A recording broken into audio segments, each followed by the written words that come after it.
puddles of motor oil and stagnant water outside the walls of Tedville remain unbroken, and its gates remain sealed as of late, as the tables and empty spaces of Deluca's bordel fill up, its guests supplementing their dwindling water resources with the golden ichors that line its shelves.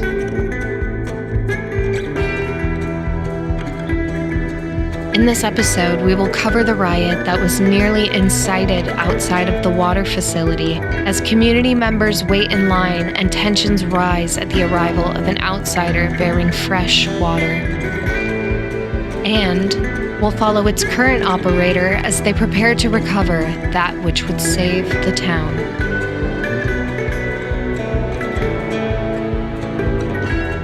I'm Q, and this is Wasteland Pirate Radio, WPR, bringing you the uncut airwaves from the blasted wasteland.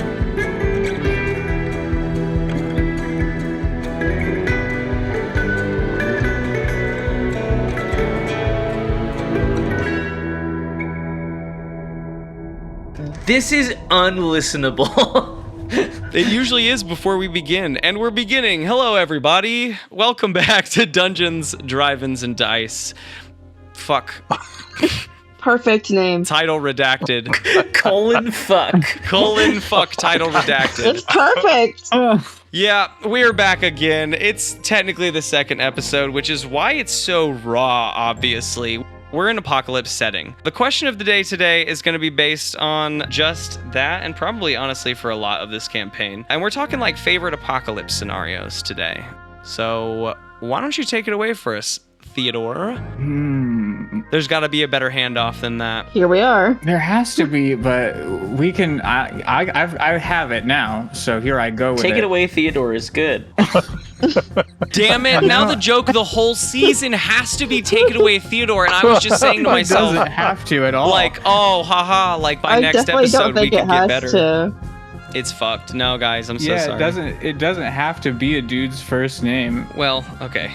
It's not just a dude, it's your dude. There's some pretty good post-apocalypse scenarios out there. Who are you and who do you play this season? Well, we don't need to talk about my name, but I play Dill.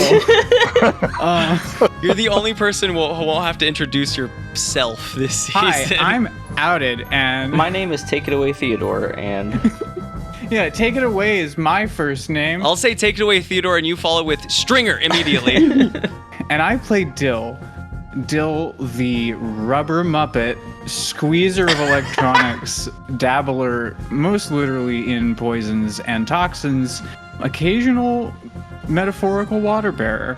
Dill doesn't know anything about the post-apocalypse, he only has the now, but Man, in the 90s there was this movie, and I only saw it one time while I was supposed to be asleep in a hotel room with my entire family, and it's called Waterworld. Oh, I've seen Waterworld. It's great. Yeah. Probably while you were supposed to be asleep with your whole family. It was really good. Oh, I think you and I each thought we were the only ones that were awake, but we Awesome. were separately.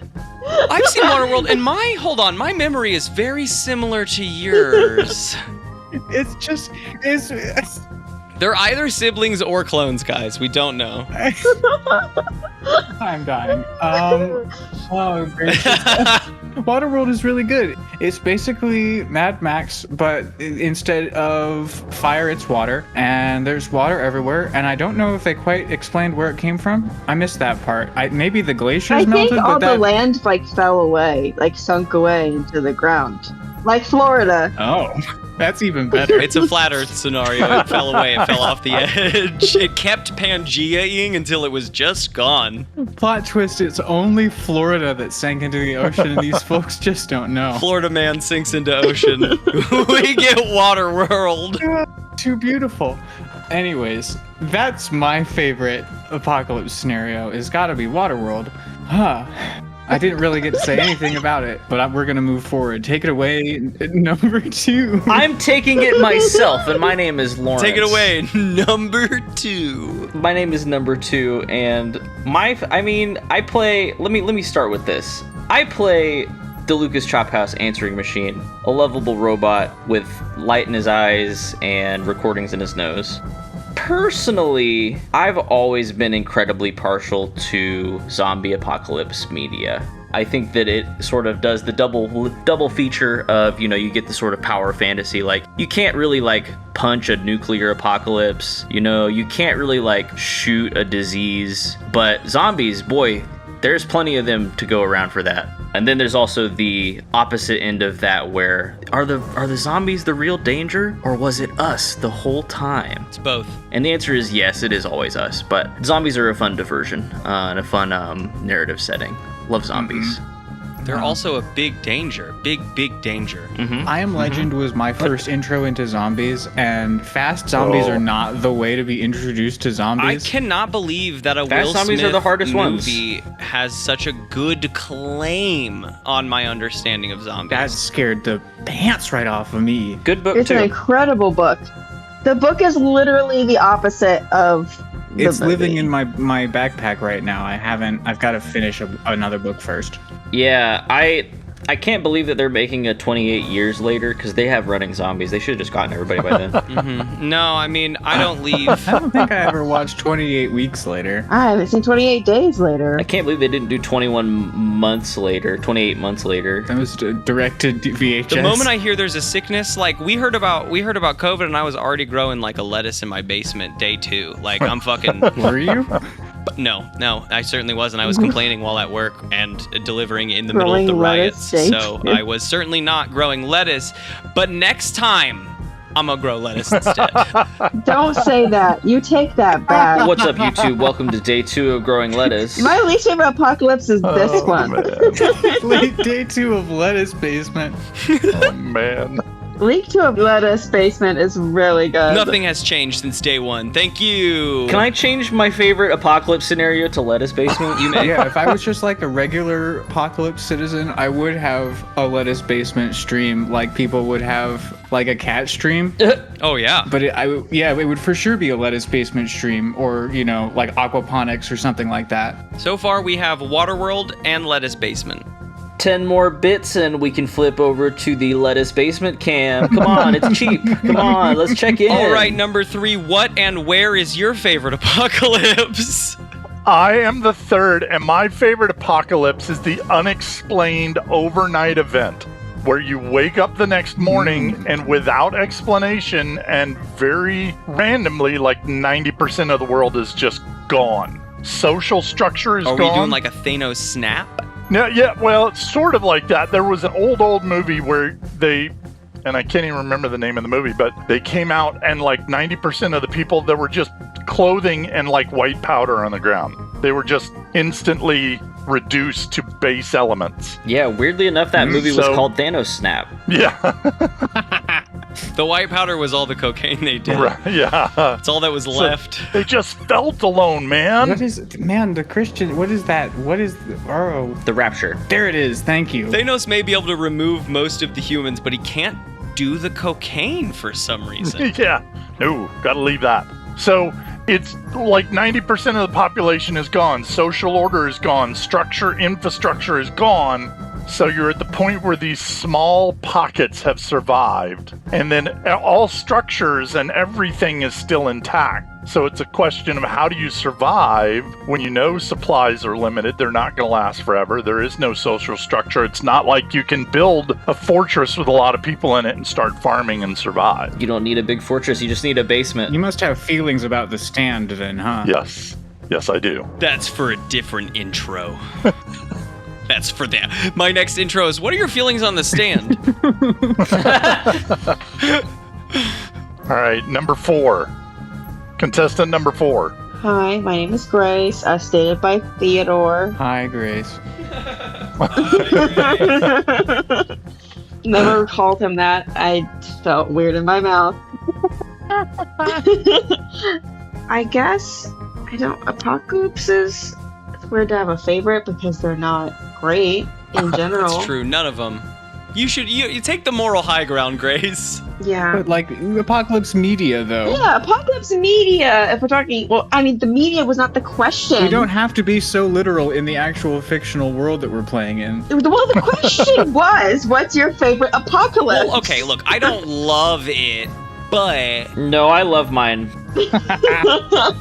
I don't like them. They hurt people. All right, let me answer the question. I tell you, Jesus.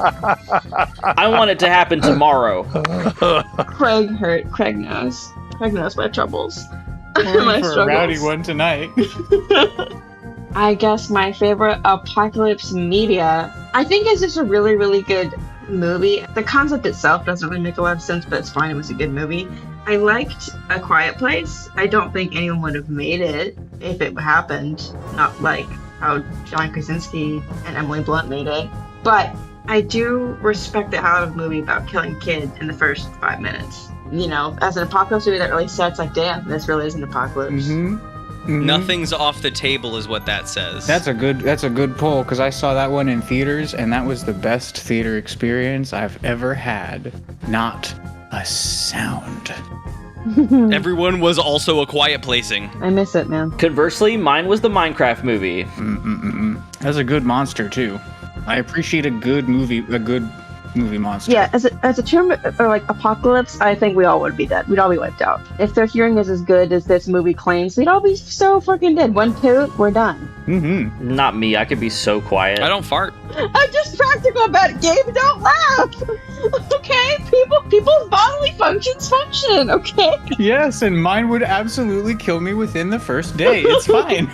I can find it funny. I smoke way too much weed. This is gonna be Scary Movie 6 when like they're hiding behind a group of boxes and someone's like sparking up a joint and the monster's like, "Hello, I see you," and they're like, "Oh no, not my joint." In Big Hero 6? There's joints in Big Hero 6? No, what? Scary I said Movie 6. Scary Oh, I Movie heard 6. Big Movie. I heard.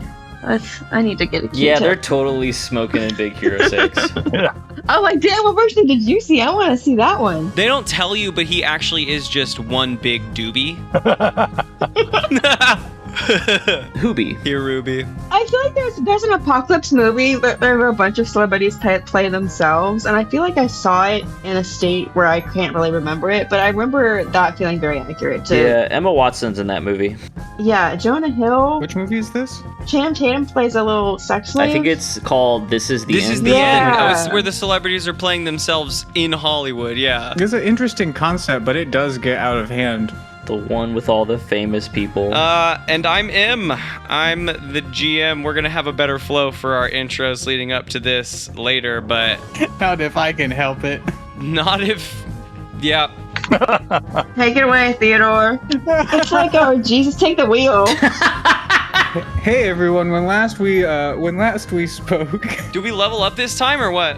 My favorite I'm M. I'm the GM this time around. Eventually, I'll figure out how to do it all, and I have a favorite apocalypse scenario as well, probably. That's gonna be. I was thinking. I like the idea, like I don't have an actual like go watch this media reference, but the sort of like long post-apocalypse, like think world has retaken, the land has taken, and you live in the trees and the woods, but like there's ruins in there, you know what I mean? Return to nature. Yeah. Like Adventure Time. Fuck! Oh, Sorry. Grace! I'm sorry. Oh my I'm sorry. god! Oh God, I'm so sorry. Did you shit yourself? I'm so Yes, sorry. because I just spent that long explaining it. I got a tattoo about 5 days ago of the treehouse from Adventure Time, and I couldn't think of Adventure Time. That's why I was screaming. Oh, I did. That's so funny. I was gonna say Margaret Atwood does some work in that space, but yeah, no, Adventure Time, absolutely. Yeah, the Adventure Time idea, where the apocalypse is so far long ago, but we're still like it's our new world, and I don't want that to be self-referential now that I'm talking about it to the world we're playing in, but more to be like, I like the idea, like when nature re-overtakes. We're not still dealing with it, but like once nature has retaken. A natural apocalypse, if you will, complete with scientists with weird quirks and kinks, sucks and blades and shit. But you can really do whatever you want at that point.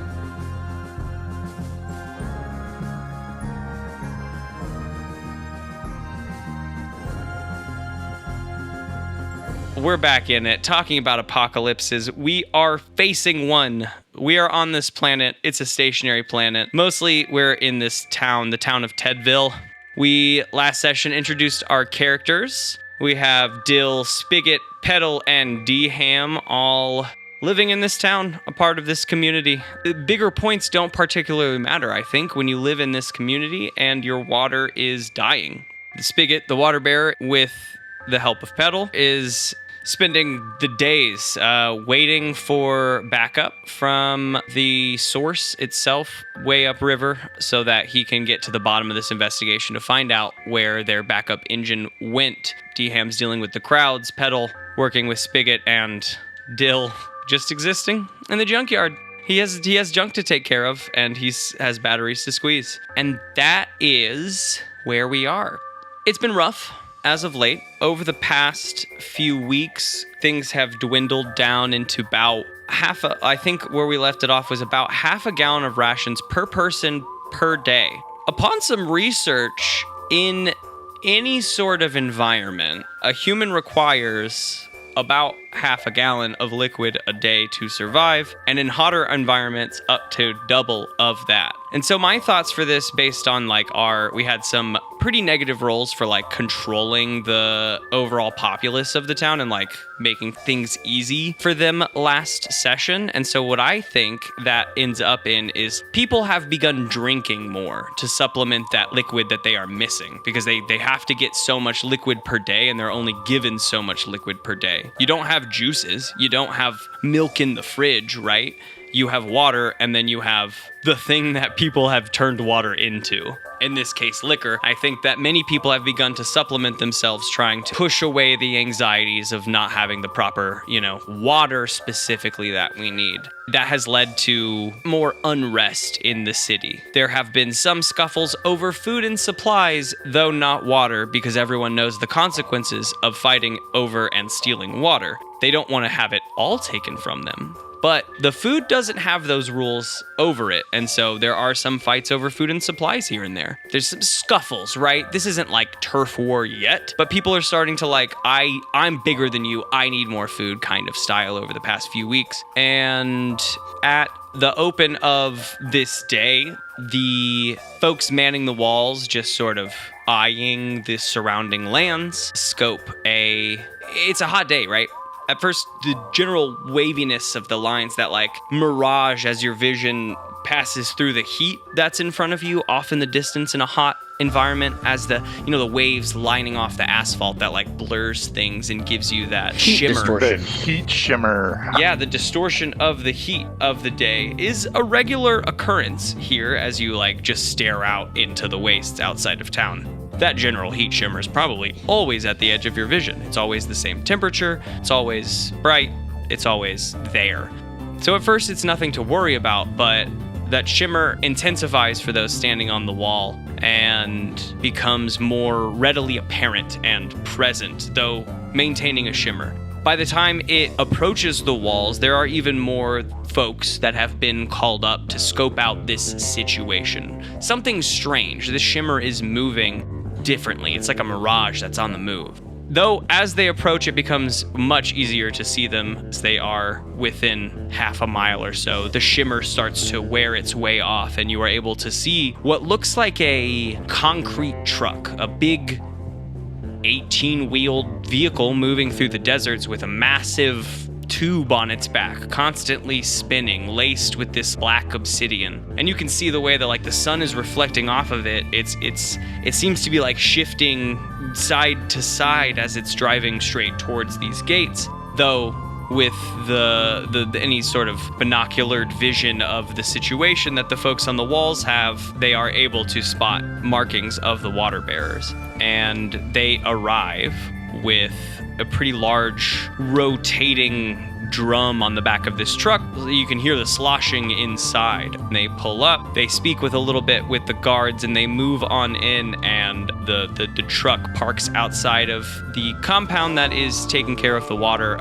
Spicket. Yes. This truck has arrived. I'm certain that you've been told of it as it's arrived. What kind of prep work have you been doing for knowing that this contact from the source is coming? What I will tell you about them is I think in your organization, I've spent some time thinking about this. This person is going to be from a group called the Founts.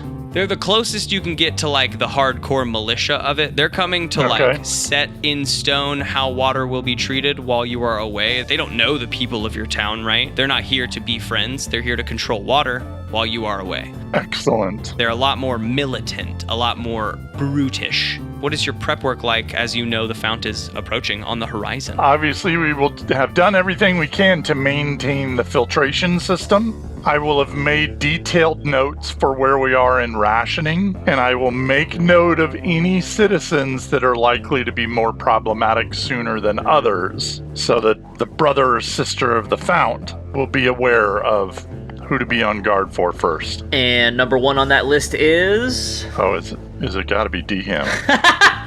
I mean, I know you don't drink, but you're trying to get water Dan's to... off in the back just fucking fist pumping. You know, he's trying to get water for his client, so he's gonna be trouble. That's true. DM's first in line. I need water to wash these dishes. The guests are tired of sand. Press 1 for sandblasting. Press 2 for sandblasting. Everyone's screaming. They're tired of sand. D-Ham. The bordel itself is abuzz with discontent right now. Also, drunk and dehydrated people. They're getting liquid any way they can. Oh yeah, because that's a good combo. The water-bearing truck approaches your compound and stops outside, a crowd beginning to gather. The passenger door opens up, and a woman in a long robe, beige like the sand that she steps into, trimmed with the light blue that marks the water-bearer's trimmings. A deep crimson red version of the crest on her chest marking the founts. She steps down, the sun blasting her. She has a soft face. Doesn't seem like it's seen much of the open air. It's very, very pale. As she steps down, she squints her eyes and peers around the area in front of her. Some people even stepping back, like trying not to be the person looked at as she scans over the crowd. The truck turns off and she turns hard in the dust, kicking up a little bit of sand behind her, and moves swiftly and into your compound. Excellent. And I would be there to greet her with all the flourish of the water bearers and our formality when greeting the fount. Do you have a title in this organization? Do you have like a rank? That is a fabulous question. I had not considered a rank, but obviously to reach the point where they will leave you alone in a town, you would have to have some sort of rank or status. I think new recruits that are trained are called sewage. Sewage. Like, Well, yeah, that makes sense because they've got to be purified before they it's the can... lowest version, right? So then what is the most pure? And then what's in the middle? Your mud? Yeah. Puddle? Muddy puddle? Yeah, you could use from sewage to mud to, like, maybe you escalate to pond water. And then you work your way up to flowing stream. I thought you could also lean more towards the religious instead. And then river. And the top is like oasis. Pond water is something. We've already got sewage, Yeah. which takes care of dirty water generally. We could think about like natural water being something. Streams are pure usually. Pure water from ice melt on the mountains. The flow, perhaps, given that natural water generally has a current. Yes, and flowing water tends to be cleaner than still water. Still water is good. You could also think about the flow as like the hands of the organization. Yeah. The part that moves, that changes. Perhaps a step past the middle you could call the filtered. Ooh, and the filtered really tracks for a water bearer taking care of a community. They're the ones that do the filtering. And then it's not sterilized, but I feel like there's another word, and perhaps Purified. I like purified. it is closer to like decontaminated and sterilized, and like chlorinated almost. Like The cleanse. Yeah, cleansed or distilled. distilled is good. Distilled is fire. Distilled is fire. Desalinated. Okay, distilled is like the top of the pyramid. Sewage, filtered, distilled. Founts are like the militant, like sidearm, and then I think the source is a single person also. While we're writing this down, I have a question for Lawrence. Hello. I'm Lawrence. Hey, is D-Ham at the front of the line? Is D-Ham currently in line? Oh, yeah, absolutely. Who mans the shop when D-Ham's not around? The other waitress whose name I don't remember. Chandri? Chandri, yeah. Yeah, Chandri handles it. Like, most of the crowd is here. Chandri's gonna deal with a knock at the door. Love it. A Dill in the window, if you There's will. the name of the episode right there. A Dill in the window Dill in the window, is worth worth two in the bush. Oh! Press 2 for Dill in the window. Press 1 if you would like your meal to be watched by a yellow man. The front door swings on its hinge in its creaky fashion and bangs against the wall, and she enters, her shadow darkening the light that is streaming in now. She eyes over the place with practiced gaze, scoping the corners, scoping the side table, like hitting all the places that you look when you're trying to clean up for someone who's supposed to be coming in. She's like really detailing. And then her eyes pass over you, and she huffs a moment and says, Flow Spicket, I presume. Indeed. She scans a clipboard. I have been sent to maintain your facilities while you get a grasp on the chaos plaguing your town. Indeed. Chaos is a result of the engine pieces that never arrived to replace defective equipment here. Indeed. She marks something on her clipboard. What is Petal up to on this day? We know that the fount is approaching. We've heard word as she's approaching. Is Petal still manning the facility? I think that it's gotten to the point that Petal is almost always manning the filtration system, because I think we've gotten to the point that the quick fix that she has found works, but for like a little bit, and then it'll break down again. And then it'll work, and she has to redo it. And then it'll work, so we get a little bit more water, and then it breaks down, she has to do her trick again. And then it'll work, and that's what I think it is. So I think that she's almost always there. Constant maintenance. And then when they're on like running, like bouts of running, that's when she'll sleep, or she'll go and get food, or whatever it is. There's a clang from behind Spicket as Petal is finagling a piece of this machine back into working order. She stops and peers again at her clipboard, and then scowls and looks back up at you and says, as far as my records show, you are supposed to be solo manning this station. And when the station is in working order, I can handle it solo. However, without the necessary parts, I have had to bring in help to maintain water distribution to the town. She marks something with a flourish on her clipboard, and with a purpose, moves to just stream right past you and towards your... Oh yeah, I allow the fount to flow past. And she does, and Petal behind you, the door is abruptly shoved open, and the fount is standing behind you, this very imposing woman who, as you scan back maybe over your shoulder, is scowling down her nose at you. And she doesn't even really stop to talk to you. She just spins around on a dime back to you, Spicket, and says, what is the meaning of this? We've already discussed that I had to bring in additional help to maintain the equipment. She puts her clipboard in like a little, there's a bag on the side of her, a pouch specifically for the clipboard. She slides into the pouch and she tisks you and turns around and says, young lady, stand for me. I look for a second over her shoulder at Spigot, and then I just flip for a fraction of a second and see that he's letting her act like this, so she must be important, because I don't really know the water bearer hierarchy. Nope. I haven't seen it written down. And so I stand up and I, take off I've got my work gloves on, but I'd stand up and I'd kind of dust off my gross, nasty mechanics uniform, because I've literally been here ever. Keep an eye on this. I just stare at her like, yeah. I don't say anything. And she meets your gaze with a, I want to call it like a cowing power. Petal has a feeling that she's been looked at by people scarier than her. She can't remember, but she's not cowed. She stares back. So this lady, she can stare at me as hard as she wants, Yeah, I'm standing. What else did you want? This is do something under fire for sure. It isn't the fire of physical harm, but this is like a societal standing sort of fire. Let's see if you can meet her gaze. You're gonna roll plus cool. When you do something under fire or dig in to endure, roll plus cool. Can you meet her gaze without being intimidated? 2d6 plus your cool stat.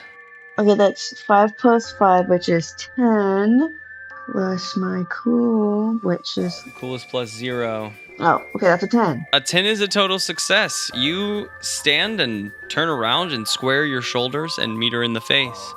And this moment lasts longer than would normally make you comfortable, but you know that she's just trying to literally cow you. She's trying to show you that she's in control of this situation and that she's going to take control of it. It's certainly making Spicket uncomfortable. Spiget's like shifting in the background. But you don't break her gaze as she meets you. And finally, by the end of that, she actually drops her chin to meet you like head on. She's no longer looking down her nose at you. And she says, "And how is it that you have come to know the workings of our machine here?" Well, my name's Petal. Nice to meet you, ma'am. Ain. Pardon? Ain. Sorry. Yeah, hello, Miss Ain. I don't reckon know the truth be told how I know how to fix this. When I was found, I had a pretty bad, nasty head injury. I kind of like moved my hair to kind of show the healing wound on my head still. And so I kind of gesture back, and it looks like janky with the fix. Whatever the fix is, it shouldn't work, but it does, just based on how I know. She has you stopped as you're holding a string that's connecting, and you're like, "I'm trying to wrap it up." And so I just kind of, and then I kind of trail off because I don't know how to explain it, and I just kind of shrug her like, I mean, look at it. It works. I don't know how. If I missed the message, it doesn't look like I did. What is your number? Did you? Well, actually, I am okay saying that your number is 800 whatever 135. 800-135. We can just have it be on your that's fine. My question is, did you get above 800-135 or not? Oh, you're talking In about pinball. Pinball? I had no idea that any of that was connected. I literally thought you sent me this app and was like, hey, try and use this app. Nope. I did not get higher than that. No. I was not good at the game. Okay, that's fine. Your number can be that no matter what. It's more of like it doesn't have to be boobies. I mean, it can be any old number. Did the artist actually put like numbers there, or did they put things that look like numbers? Oh no, they for sure put 800-8135, dude. No way. Oh yes. If you boobies. zoom in, it is for boobies. sure boobies My on the side God. of your face. That's so fucking funny. Let's fade over. I like the idea of D-Ham waiting in line. D-Ham, after this very powerful lady who commanded silence over the crowd, walks inside out of the driver's side, gets out a very tall, very well put together, black, very sleek robot. They get down from the driver's side seat, and without even really like scanning the crowd, they climb a ladder on the side and actually sit down into like a fully 360-degree turret on top of this driver cab and just start slowly spinning the gun, scanning the crowd. Press 1 for I want that job. Do you do anything out here, D-Ham? What's your vibe? Press 2 for can I have my water now? 2. There's a few other people around you in the crowd that also like begin clamoring. Yeah, when's the water coming up? I want water. I need water. 2. Where's my water? My children need water. And there's a few bleeps and bloops from the robot, and from a speaker on the bottom of its headpiece, a voice comes out that says, "Water will be distributed as rations allow," to the crowd at whole to respond to the crowd. I've been here since this morning. 2. Please form an orderly line. There is a seize by force move here. Seize by force is an action for sure. It's a roll plus hard move. I don't want to do that.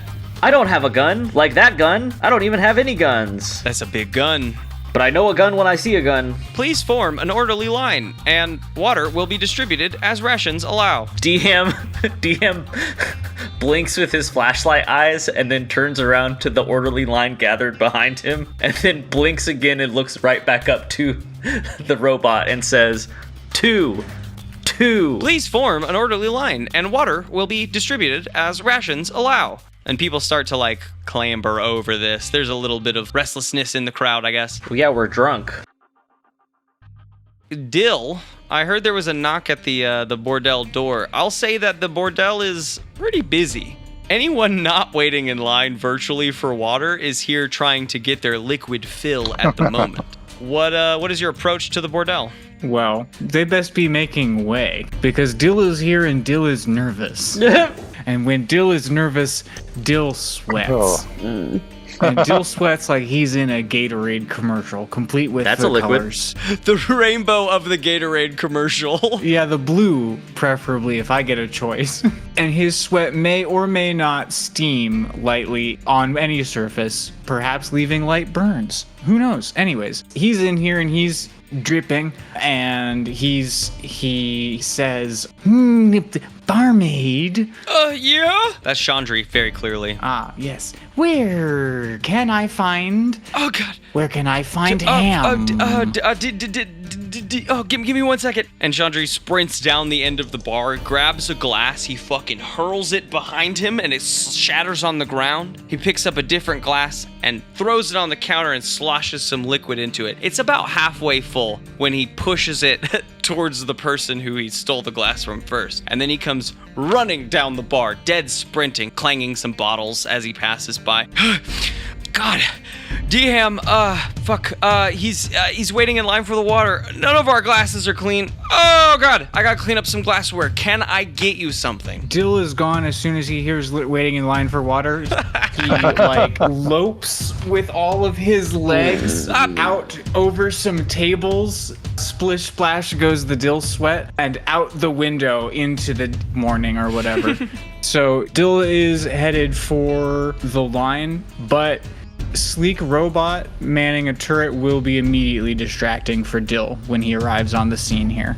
Big arms climbing over people, sweat dripping into glassware. People weirdly enjoying their new beverage, as Dill I don't like that. breaks a window and climbs out, and then moves through the crowd, trying to wait in line, wait in crowd, I'll say, on the outside of the door. Chandri alone, because everyone else has the Saturday, quote unquote, off, and no one really wanted to come in and help him out because they all had appointments and stuff. So they really couldn't. I'm so sorry, Chandri. Appointments and stuff. I got you next time, Chandri. They all texted him back, but they really don't. And Chandri's alone today. And is stressed as Dill shatters the window to leave. He moans quick, and then goes back to running up and down the bar to serve his customers. Dill climbing like a spider. I would like to imagine not enough to give him a power of wall climb, but like just on the edge of a wall as he's moving his way towards. Do his hands make gross sounds when they touch surfaces? Well, they're wet. It doesn't always mean it makes a gross sound. Right? I don't want to input that, but I imagine that they're wet. So there's at least a slapping sound. Or is he barehanded? Or is he wearing a suit? What is Dill's outfit? Overalls, I think. Big overalls. But he never has to take them off or change them. So do with that what you will. He never has to. I mean, no one's gonna make him. Yeah, I was gonna say, has to is such an interesting choice. I'm just trying to think, chooses not to. Like, he's pretty airtight except for his liquids. And apparently now the sweat. He's not sweat tight. He's airtight. Yeah, liquids and overalls don't usually mix. I guess I'm kind of airtight too if I hold my breath. You're not. There's a lot of gaps in that build. If I hold my breath and I clench my butt, you'll have a good afternoon, I'll tell you what. That's the only gap I was talking about. You're right. There's too many holes to cover, man. You don't have enough things to cover all holes. Press 2 to hold your gap and clench your butt. To become airtight. I'm so sorry. So does it make a sound? Whatever is coming out of Dill isn't exactly water. It's liquid, but it's not water. But I don't actually know that would change the sound any. So yeah, no, he does make it like a spat, spat, that sound. I mean, jam would make the same kind of sound as a hand covered in water. He is barehanded and barefooted. So am I. Slap, Yeah. slap, slap as he disappears down the city streets. Yeah, and now he's looking for you, D-Ham. He's looking for you in line. He is coming to your scene. A terrifying sentiment. He's looking for you, D-Ham. Turns out this story is everyone versus Dill. I didn't mean to be the villain of the story, but I'll take that role if that's what it We has have to to be. figure out how to make you a team member at this point. I'm just I'm kidding. working on it. I'm looking for him. You heard me. I'm hunting him. You don't know why yet. I'm hunting him to join his team. Okay, I want to go back, I guess, then as Dill slaps his way, slap, down the street, wet, splashing as yeah, exactly. As the crowd overtakes Chandri's moans of discontent. We go back to Spicket and Petal and the Fount. The Fount has set you up with her plan of action, which does track for you in the handbook of the water bearers, right? The Fount is here to deliver water to your community. She has brought water in this truck, and in this truck is fresh distilled water that cannot be irradiated due to your proprietary makeup of this truck. She has, with what is, as she has examined your work, Petal, and I'll say that as she's examined your work, she has wildly come around to you. I think by the end of this conversation, Spigot, why don't you also give me a do something under fire roll? A roll plus cool. Roll plus This is cool. mostly to see you're standing with Fontaine after she sees what Petal can do for you. That would be a 9. Maybe a roll plus history? That would be a 9. So it's 7 plus 2 cool gives me a 9. Oh yeah. I like what Gabe has injected here. Do you think, one, that you know Fontaine from before this? Her demeanor so far, I think, could just be the fact that she's got to be this hardcore person. I don't think that should cancel out her knowing you. I feel like I probably know her by reputation, but not necessarily personally. Do you think that your history with her is worth +3 or less? Because if it's worth +3, you get a 10. I would say that my history with the Founts, I know enough about who the Founts are and what their role is and what they do, that I would probably understand the premise of how she's going to behave, even if I don't know her personally. I think if you knew her personally from before, it might push it to that +3 where she's already has a feeling of you, right? Yeah. But if you know of her through lore, she probably doesn't know of you. Right. She might know only of you through paperwork at this point. Mm-hmm. And I think with that, she scopes out the machine. She has Petal step away and she really deeply scopes out the machine. And by the end of that, she directs her machine questions towards Petal, but directs her water control issues towards you. Okay. And does so with disappointment. Disappointment towards you, weird surprise appreciation towards Petal. Petal is a character that should not have the ability to deal with this machine, and can and has kept it running. And you, in her doing so, according to a fucking manager, quote unquote, have not. Yeah. And I am both not surprised by this behavior from her and disappointed that I have fallen short in her esteem. So. But overall, she tasks you with finding and returning the engine. She doesn't put it into the bullet points because Petal is around. You get the idea that she would have if Petal wasn't. But this is a do or die scenario for her to be giving you. Yeah. You are to leave your community and find the engine, or this isn't your community anymore, and it will be her community. Yeah. I'm not happy with it, but I also know how the order works, so damn it. How much of this is Petal aware of? That was my next question. Petal, what's your vibe on this? I think a lot of this has been in between the lines through clenched teeth and talking about a rule that doesn't quite make sense. How does this sit for you? I wasn't born yesterday. I can see vibes, and I can see that there's a very different way that she's speaking to me than she's speaking to Spigot. And Spigot's been really nice to me, so I don't really appreciate it. It doesn't seem fair that it's somehow his fault that a shipment didn't arrive when it was supposed to. It doesn't make any sense how he would get demoted for that. So I keep trying to like bring her attention more, maybe, in just a way to maybe give him a second to recoup and figure out a plan. Because I know I have no power in this situation. That's very clear. You have a modicum, and that I will give you if you're trying to, pull her attention from Spigget's quote-unquote failures.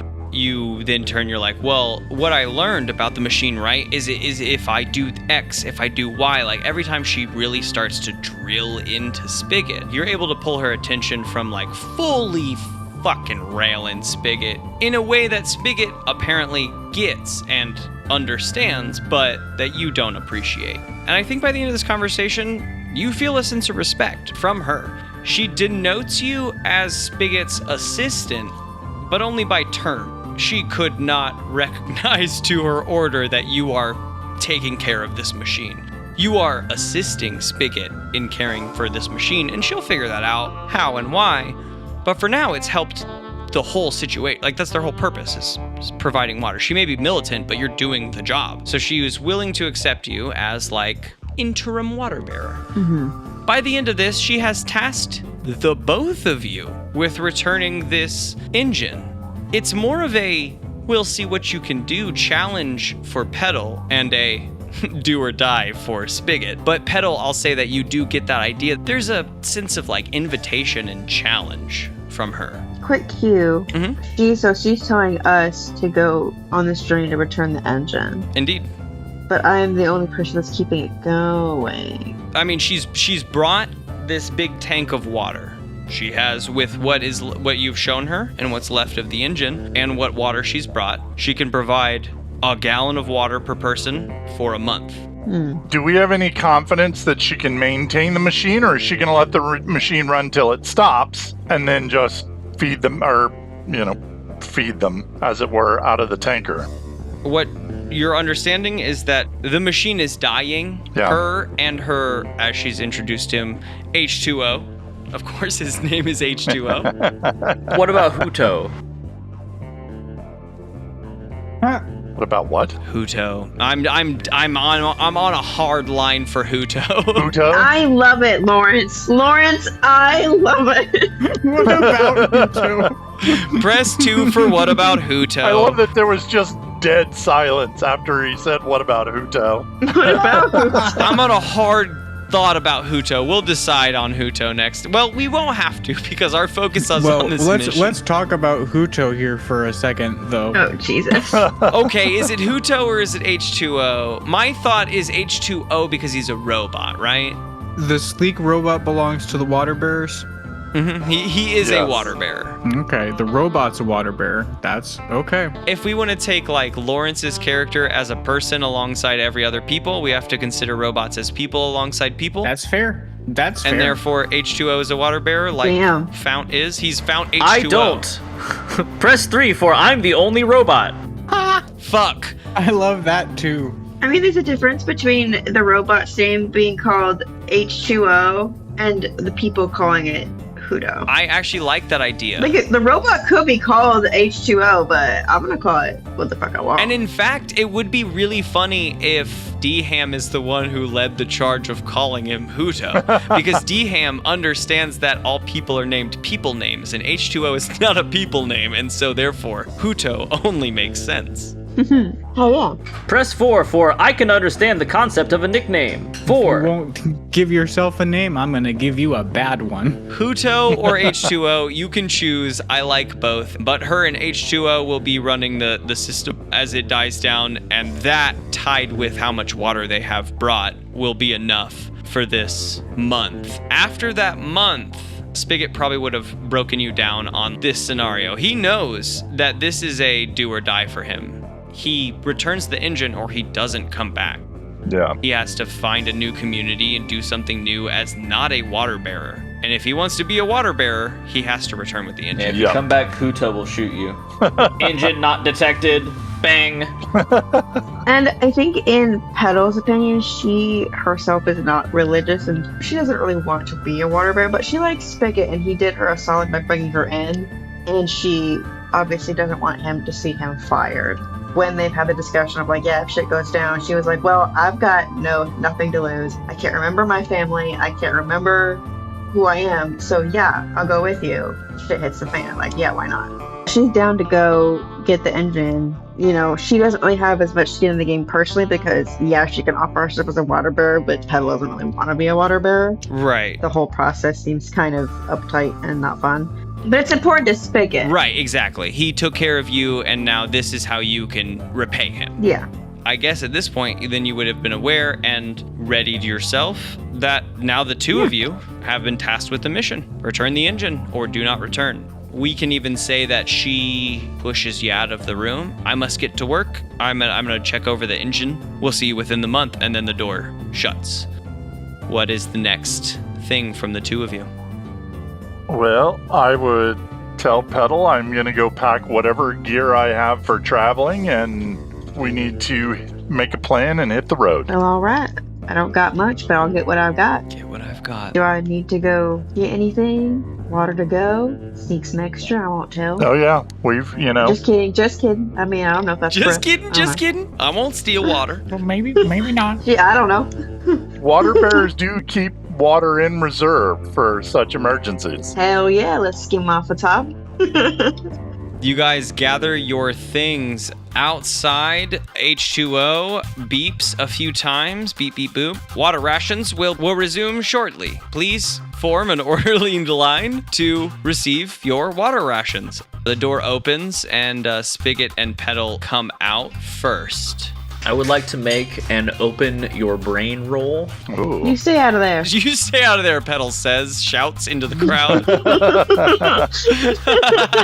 Press 3 to keep me out of this. Roll plus weird, 2d6 plus weird.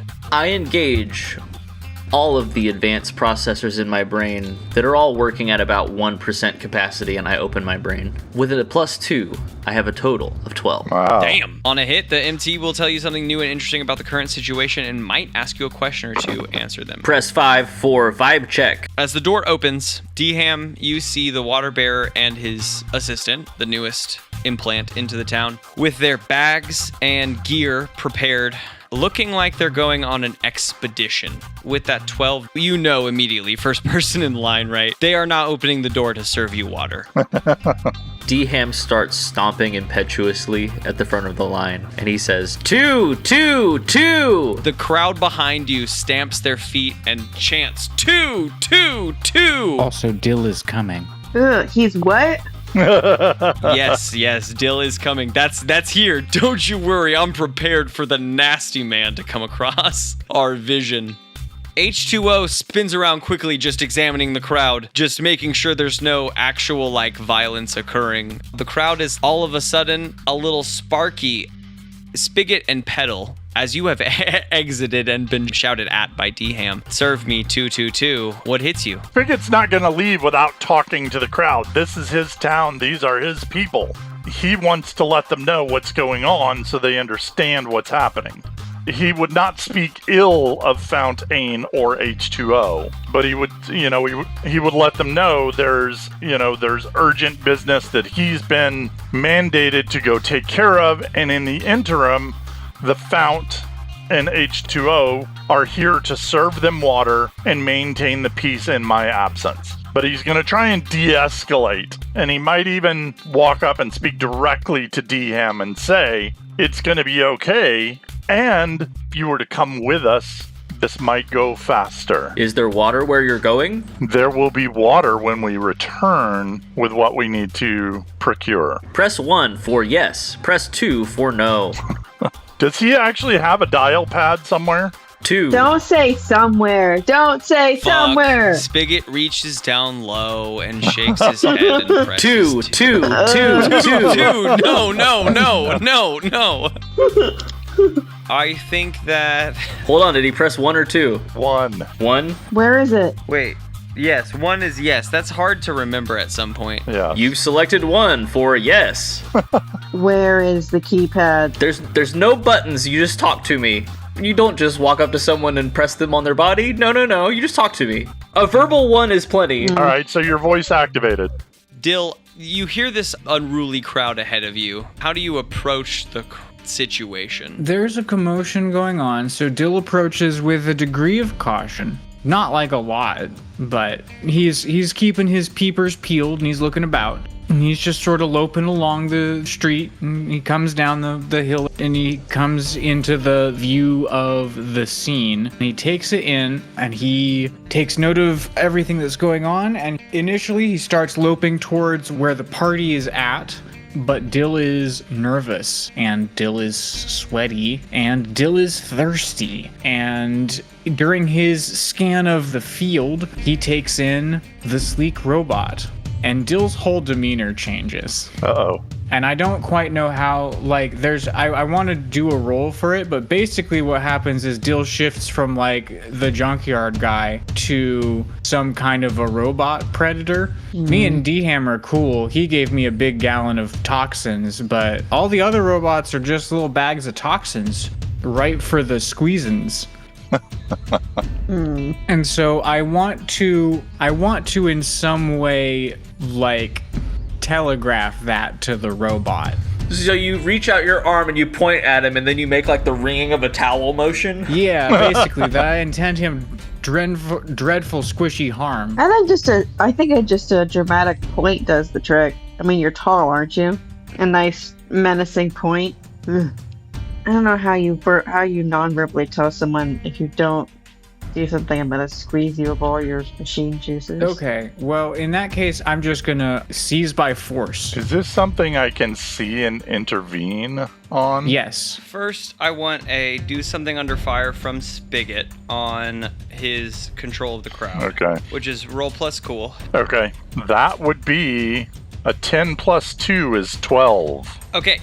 You tackle this crowd chanting 222 at you. Dill, you said you wanted to seize by force? Seize by force is it seems to me to be a physical action. Are you attempting to rush this robot and seize it by force to wring it out right now? I may or may not be intending to yoink him right out of his little cockpit and carry him off. Maybe. I can say that Dill has not thought that far ahead. He's thirsty and he wants this robot. Roll plus, I guess, hard to seize the robot with a gun. Roll plus hard. Hell yeah. Dill is a primitive creature. He doesn't think. He sees robot juice. Dill's also immune to harm. No, he's immune to dying. He is not immune to harm, to be very clear about Dill's mechanic. That's a 9. Seize by force. 7 and 9. Choose 2. You take definite hold of it. You suffer little harm. You inflict terrible harm. You impress, dismay, or frighten your enemy. Okay. Dill does not take harm the way that others do, so that is not his intent, and I don't want to spill any juices in the grabbing, so we're gonna go with taking definite hold and impress, dismay, and frighten. And so we're gonna pluck him out of wherever he's at, and if he puts some rounds into me, that's just sort of the cost of doing business. And we're gonna tuck him into our chest, and we're gonna kind of fold over him, and then we're gonna look over at the party, and we're gonna be like, D-ham! And we're gonna come back down and see what's up. As he approaches, the robot shouts out a command to not, but Dill approaches, and the gun just sort of opens fire on Dill as he approaches, as he breaks the gap between the crowd and the truck itself. And Dill is gonna take, I guess, 2 levels of harm for being shot with this gun to the 6 o'clock mark on his harm. Got it. Well, for Dill, it doesn't matter until you get past 11. I mean, I'll take you to 6. You get shot a little bit on your way in. A few holes put in you, but you pluck H2O out of his turret and spider down the water-bearing truck and stop at H2O. The crowd is in crazy turmoil. Let's see, I say, D-ham, I need your help. Dill, come down here and we can talk. Press 4 for conversation. Dill lopes on down. Yeah. The robot sort of fighting in his arm the whole time. Now, Dill, we've discussed this before. You know the rhyme. Let's say the rhyme together, If it moves and it grooves, it cannot be squoozed. One more time. Okay, say it with me. If it moves and it grooves, and it cannot be squoozed. not be squoozed. Okay. I'm gonna roll plus history. Now, I may not like who to either, but who to can move and That's a groove. 12. Okay, yeah, all right. Sure. You've absolutely heard this before. I say it to you all the time. 100%. We've done this rhyme. We did this rhyme when I picked you up, and you talked me down and offered me gallons of poison instead. I have so much poison at the house. Yeah, for all the dishwashing and stuff. If it moves and it grooves, it can't be squoozed. And I out the robot. H2O is hood out into a bundle in the side. He stands up and he bleeps and he bloops and clambers back atop and aims the gun directly at Dill and stays aimed that way. That's fair. I would say he fires a few shots off into the direct air above him with the gun to get the crowd into order and then aims at Dill. Ham, I need your help. You've helped before, and I need help again. Yes, you've reached Deluca's Chophouse answering machine. How can I help you? I need you to hide my car. Press 4 to hide your car 4. in a bush. Wait, no. It's too late. Press 5 to hide your car in a bigger bush. Press 6 for custom option. Press 7 for Lemon Pfeiffer. Press 9 for we have several large men dismantle your car piece by piece and eat each piece until their tummies are oh so full. Dill is perplexed, and so Dill is going to use his final move. The other one. Dill stops and straightens up, squaring his shoulders out, straightening his chin forward. It takes out a large portion of the fact that his mouth is wicked way too wide than it should be. His jaw all of a sudden looks a little bit more set into his form, and he doesn't look so Muppet-like. He looks like he's really filling out his form all of a sudden. He looks on the crowd, he looks at D-Ham, he says, I'm so sorry. Please, if you have time, come by the junkyard later tonight. We will get you set up with my car. If you could work on it a bit, I would greatly appreciate it. And Dill sets his head between his shoulders like he's trying to not make himself the center of attention and makes his way through the crowd. The crowd itself kind of confused, but opposite of the way that he sort of came in, crawling over folks. Crawling under walking folks. Now at his full height of... What is his full height when he's in uncanny but walking like he should be?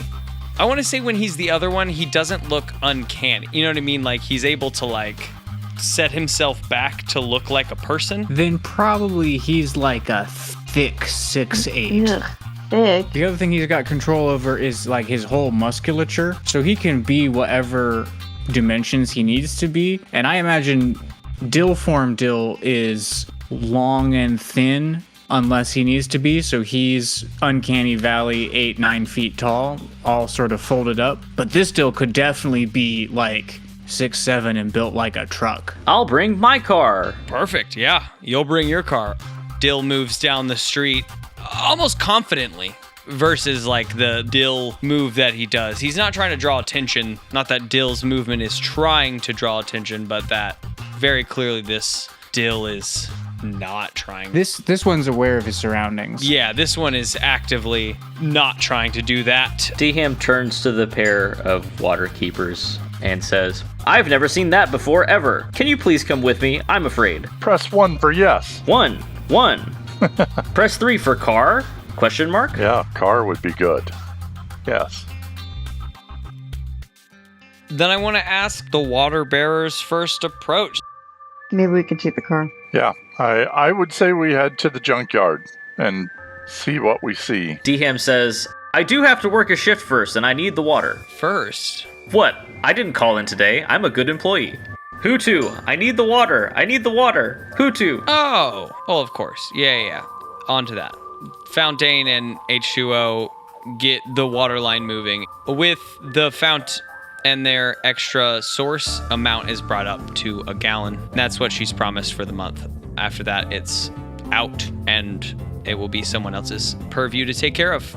as the bordel like operator, you're getting the bordel's water as well, so you're given a lot more than just a gallon for the day. Deham unlatches his jaw and takes a big swig out of one of the jugs, and then just sort of like shakes his torso and jumps up and down.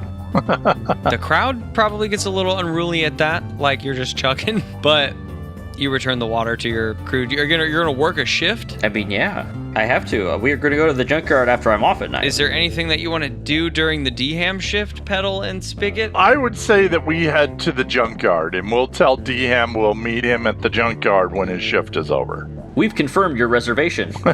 There you go. Your reservation is confirmed. I want to connect these two times up as being about the time that Dill is in the midst of breaking down this water bearer's vehicle that we kind of set up in the previous episode. Yeah. He's in the midst of it. He's gone through the bits that we talked about last episode, i.e. he found the flyer, it's in a pile, he's like breaking down the pieces of the wall and whatever. But just to connect those timelines, as you come back, he is in the midst of breaking down this vehicle.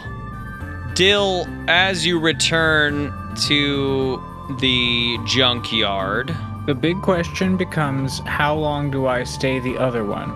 If it's a short burst, then who's to say? But if it's longer, then it's possible that Dill is deconstructing the water bearer van with some sort of intelligent purpose rather than just pulling it to bits. yeah, as you come back into yourself, you're in the midst of deconstructing the water bearer van. Are you just a passenger while this occurs? No, Dill's not there. Dill is not around. Not aware at all. No. Okay, yeah, then Dill comes back in the midst of pulling off a side panel of this van. There are piles around him, seemingly specific, but not to Dill's recognition of them. Last time he was here, he was in the midst of a crowd with a robot in his hand. It's time to read a sitch, because anytime that Dill is coming out of a state, it's a sitch. Some bad things have happened as a result of him being in some states. That makes sense. That's sharp, though, which is -1. Big money out here.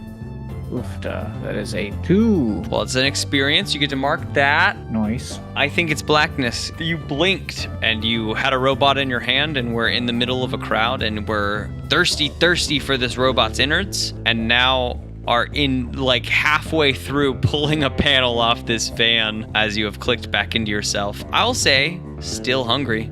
Well, Dill's gonna have a quick scan of the assorted van bits to see if there's any that look squeezable. If there are, he intends to squeeze them right then and there.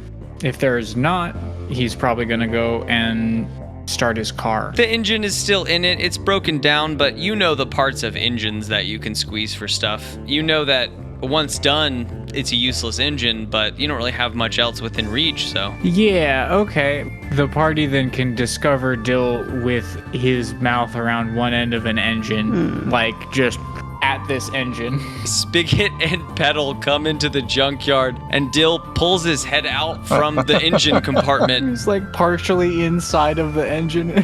He has the black exhaust around his mouth, like he's been sucking on a pipe in there, but you don't know. That's a sight. But you've come upon the junkyard, Spicket and Petal. Do I recognize what's left of this vehicle? Do I recognize any of the markings, or is he so disassembled it that I can't recognize it from other scrap? No, you know he's disassembling the delivery vehicle, quote unquote, that was returned to town. I imagine the other one would have left the insignia intact somewhere. Yeah, hasn't gotten to that piece yet. Fair enough. So, yeah, Spigot would want to ask Dill what he's found. Have you found anything interesting or of note as you've been disassembling this vehicle? No. Do not know. I think I could take a read a sitch also on Spigot, because there's stuff like visually around you that he's put into piles, even if he tells you he doesn't know. If you scope it, you might see it. Okay. Have I found anything interesting? If I recall your sharp roll, you did find, you have found something interesting. You just put it into a pile because you didn't care about it. Did I? Oh, that was paper. Okay, Dill doesn't care about paper. That's a total of 9. Can't squeeze paper. You found something interesting narratively, but not interesting to Dill. No, then is the revised answer to no. No is the no. From read a sitch, the basic move, you can ask 1. Can you tell me what happened to the van. Oh, what happened here? The van mostly taken apart at this point. You can see bullet holes, crash marks, dent marks. This car was crashed into. This car was shot at. This is seemingly like more than just one aggressor. And I think with that, nothing you see in these piles is the Mirage equipment. The stuff that makes the van that fake Mirage that Fount had when she was coming in. Yeah, okay. That equipment is missing as well. It was set upon by a crew and stripped of its most high-tech parts, including the engine. Well, that's not ideal. But you have all these piles of stuff that Dill has made. There are piles of main component that we could use for like sheeting, more building work. There's a pile of the basic car running tech. I would imagine that some of these piles that Dill has removed are a little bit more jagged and some of them are like really clean removals, but the pile itself is of both. And then you have burn pile. I think that makes sense. I don't think that the other one has access to power tools any more than Dill does, but is probably better at using Dill's bad Dill body than Dill is. So whereas Dill will just rip stuff apart, the other one could squeeze into screw rivets and turn them. Yeah. So like there's the unsalvageable garbage and there is the battered but usable pile, which in the Apocalypse is pretty solid. It's the pile that D-Ham gets into. With that burn pile on top, Dill threw it on top, right? As he's breaking it apart. Oh yeah, Dill doesn't give a shit, yeah. In the first few papers, right? You find that flyer for the Greenbrook Mall. It's super out of place. Everything else in the Water Bearer van is Water Bearer van stuff. This paper, the flyer for the Greenbrook Mall, is super out of place. Hell, water bears hate malls. Yeah. Yep. Just a bunch of Goro teens and skateboards and info about the food court. And they chlorinate their water, and that just won't do. They do. That was in the van. I would examine that paper, see if it gives us any. I mean, it's a flyer for the mall, and maybe that's enough of the clue in itself, but I don't know if there's anything else on the clue that is of significance.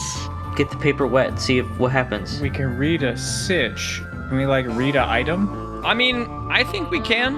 I think we can on this. We can read a sitch. Is there like examine closely? Look, but again.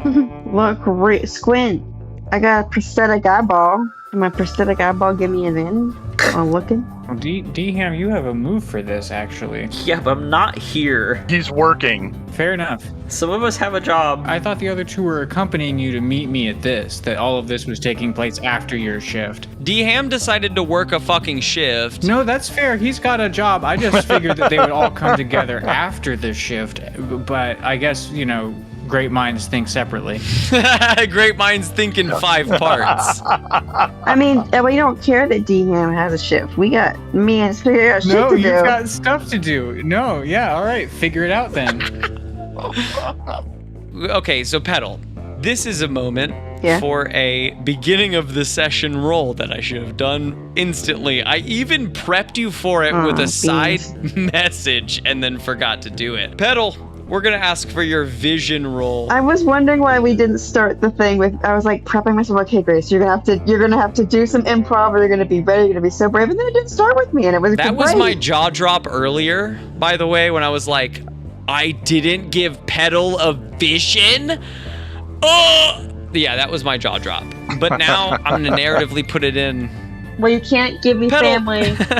As Spicket picks up this piece of paper from the pile, all these Goro teens skating across the surface of it make your vision blur, and you see a bunch of Goro teens skating out in 3D towards your eyes. I'd like you to give me a roll plus cool visions at the beginning of a session.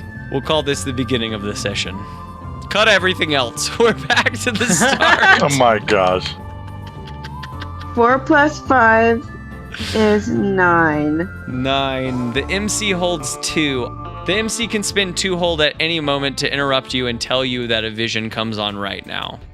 The vision blurs as the Goro teens skate out to you, and you find yourself in a sand-blasted parking lot. A long expanse of dried plant matter and rock blowing in front of you, standing on like this hard concrete ground that stretches out in all directions. You can see bits of concrete jutting out from the sand that we may know to be like the little parking columns where your car lines up. You find yourself in like this wide expanse of concrete. The vision slightly shifting in front of you. Goro teens skating around doing ollies and fucking grinding the little concrete pieces that remain. And as your vision passes up beyond them, you see deep in the distance a skyline of a city. You know this city. This is the main city. This is Delta Down. This is a metropolis. You don't live in the metropolis. You know that as you stand in this great expanse of concrete around you. Jutting from the ground in between you and this deep horizon point of the city of Delta Down is a complex, massive, just like stretching out on either side of you in a pretty large realm with a broken down sign on its roof, letters having fallen down reading Reedbrook Mall up in front of you. There are a group of people in front of you in blue and silver trimmed robes doing a bunch of work on the outside of the mall, setting up different pieces of technology. And as they put this last piece into place in front of you and click a button, a big black wall just rises in front of you.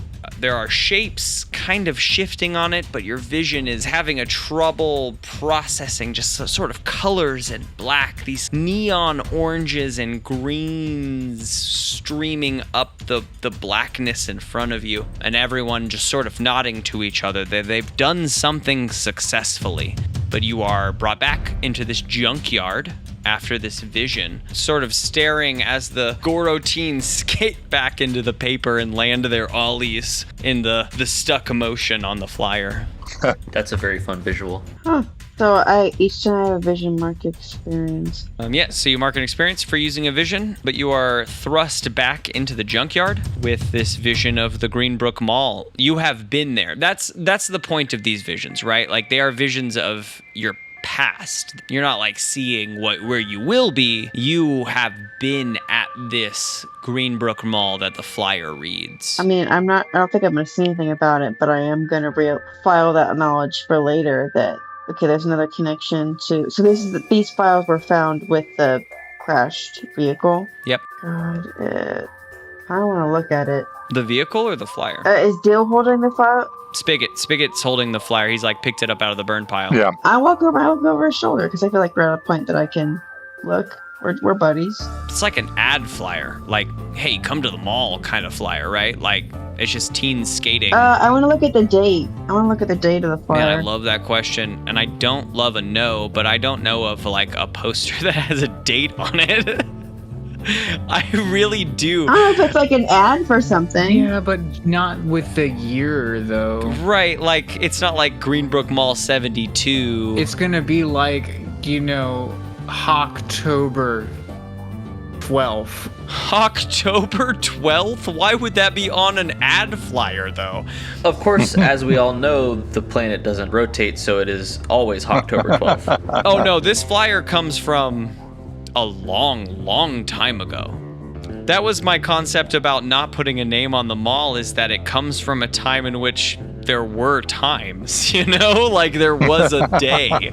That's why I was struggling with the mall in the first place, but also there is a building, so fucking who cares? What I'll say, it's an old flyer. Like, it's worn, it's tattered in the edges, it looks like an old piece of detritus, but it's not a crumpled ball, right? Like, it's not been trashed. It seemed to have just floated off this ancient wall. Like, it's just an old flyer. That's, I think, the bit you get from that. And I mean, and that you've been there before, whatever that means. Okay, well, I mean, I don't have anything to... Spicket, you stand here with this flyer in your hand. This is the only piece of standout, I'll say, from this situation, as you knowing your clues. And I did not notice Petal's 1,000-yard stare as she looked deeply into the flyer. With your history with Petal, I don't think we need to worry about a roll from this. I think you do. I think you do notice that like totally devoid stare while she was in this vision. I would probably ask Petal, is she okay, or what did she see in the flyer, or did that bring back memories knowing her history that she doesn't remember all of the past? So I would ask those kind of questions of, did this spark something for you? Did you call something? I've been there to that mall. I don't know where that is, but I've been there. I have a memory of being around there. Do we have any idea where this place might be from here? There are only so many places that we can actually do raids in. There are compounds and towns, like rundown towns, right, that we can do raids through, seeing what we can find that we didn't find last time. We can only do this so many times before we just say, like, there's no reason to go back to that town we have searched in. The Greenbrook Mall is in between you and the main city. You've heard of the Greenbrook Mall. It's a dangerous place. There are always others there. People that give your raiders danger. Right. People that give your outlanders a struggle while they're out. So they don't typically go there because it's a waste. Why would we waste the ammo? Why would we waste the armor when we could go to all these other places and just raid? Okay. But you know where it is. It's far to the north. Well, I'm in more of a do or die kind of place right now, so maybe risk is worth it. We're going to start to zoom out on the junkyard as Spicket, Petal, and Dill stand around the shell of the water bearer vehicle, flyer in hand. Spigot, two paths really in front of you. Where does Spigot find himself thinking his next step is as we start to pull up? His instinct is to go to the crash site. He's learned what he can from the remains of the van. But I think he needs to see the crash site to see if he can gather anything else that will help give him further direction. And as we pull up, Spigot shares with Petal his info and with Dill, because he's there. This is our next step. Dill looks like that, wide-eyed and into Spigot's face and not moving the whole time, he tells him. Not an inch. There's not a breath movement from Dill's shoulders as he stares. His nostrils are still moving. That's it. That's Dill's breath. Just the flare of the nostrils Not as the he strolls. breathes. That's it. No fucking chest movements at all. That's terrible. Dude, that's awesome. Not the Full stroll. strolls, man. We see Dill's nostrils flare, his strolls flare out as he breathes in, and we fade to black on Spigot and Petal and Dill. I guess we want to do a quick cut over to D-Ham, just hard working. D-Ham, as we fade out, we're at 50% now, still fading to black. You're dealing with an unruly crowd. I'd like a roll from you. You went to work. Talk to me about your work day. We're celebrating. Water rations have been doubled today. Not only is everyone hydrated, Lubricated. They're dehydrated. because of this, everyone is feeling better. Everyone's happy to spend money. Everyone's happy to gamble right now. Everyone's feeling good. And so D-Ham is just commanding this crowd. He's making custom drinks. The glasses are cleaner than they've been all month. There's almost no sand in it, unless people ask for it. That's number 17. Some do. Doesn't feel clean without the grit. Some have gotten used to the grit at this point. They really want I miss it. the grit. They try their first drink without the grit, and then they're like, I don't want Can you grit." add a little grit? We fade out in the back room on Chandri hitting his vape, just trying to calm down from the anxiety of the night. No matter what bad day I'm having, Chandri's having a worse one. A wide-angle shot of the alleyway that the thing looks onto, and you just see a mushroom cloud of vape rise from the alley. I like that idea. And we'll fade to black on Chandri hitting his vape in the back room. Yeah, wait until D-Ham puts in his 2 weeks, which means I'm gonna be gone for 2 weeks. Chandri's struggling. Next episode, we'll track Flo Spicket into the waste as he attempts to recover the engine.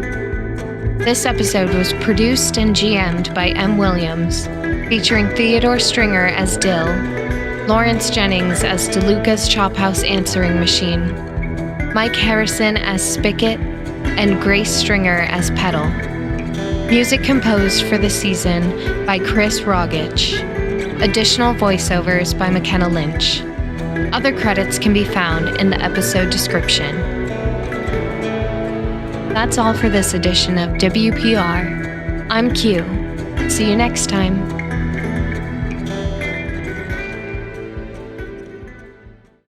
Sucks and blades and shit. But you can really do whatever you want at that point in your history. So Joke for two people. But they were both there. and they were both here and there, and I was thinking about that the entire time. Like, am I about to isolate? I am. I think I'm gonna do it. I thought Yep. And 2 people excluded. No, 3 if you count Craig. no. Well, yeah, actually, you're right. Only 2 people excluded. We can talk about it after the session. Yeah, I mean, do you want that tangent right now in the middle of the podcast? Nope. After the session.